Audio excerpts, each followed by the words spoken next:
Within Teams, there are a lot of really great options that are available to us.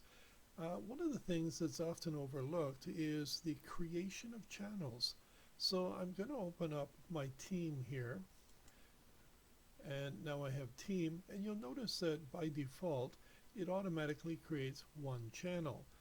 Anyone who has been added to the team will automatically have access to that one channel called General.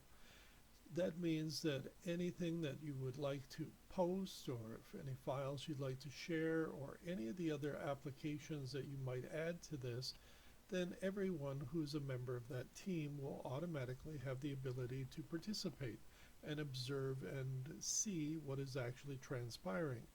However, what if I wanted to create isolation or a particular group that only the members within that particular group could actually see the conversation and would be the only people who could participate? Even though the team itself may be rather broad, I could begin to chop it down like slices in a pie. So in this case here, what I can do is create a new kind of channel in addition to what I already have. So general, everyone can participate. But if I come up to more options for the team itself, and I simply open that up, I have the ability to create a brand new channel. Now I'm going to create a special channel. It's called a private channel. So in this, I can actually name it anything I want to. Now there are two possibilities here, and there are probably many more as you think of them. But one is maybe I'd like to take my organization and divide it into sections.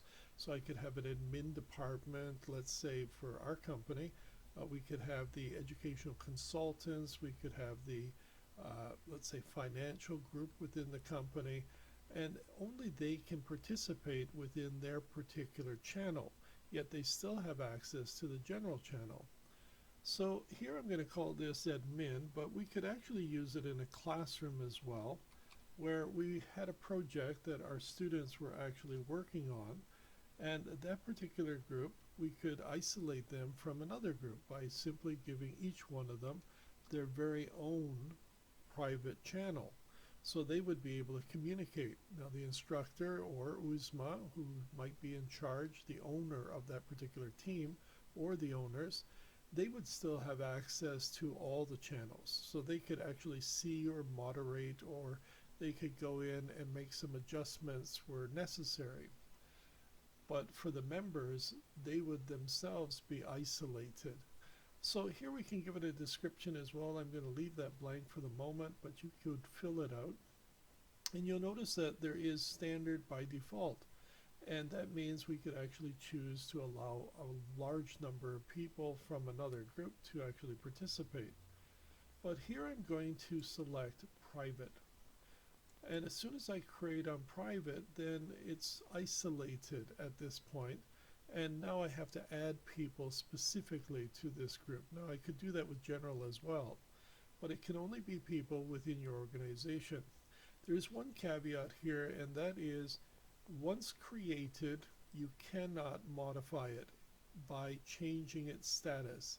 In other words, private cannot be downgraded to standard, and a standard channel cannot be upgraded to private. So this makes them rather unique.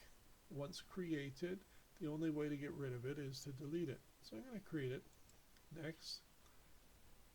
And now it's going to want to know who can participate.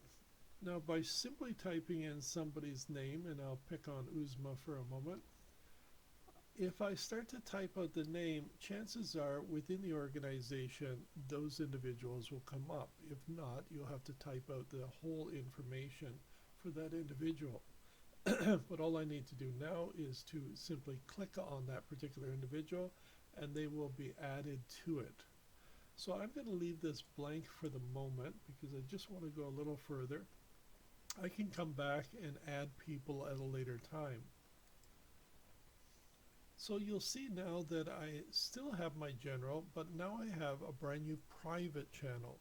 And only the people that I add to this particular channel, but they must be part of the team, can now see the conversations taking place within that private channel. And it also means that within this private channel, now that it's selected, it also has options which allow for participation. So whoever the owner has defined themselves as, they will be able to make modifications to this particular group. They can add members to it. They can adjust the participation level, in other words, the permissions that each individual has within it.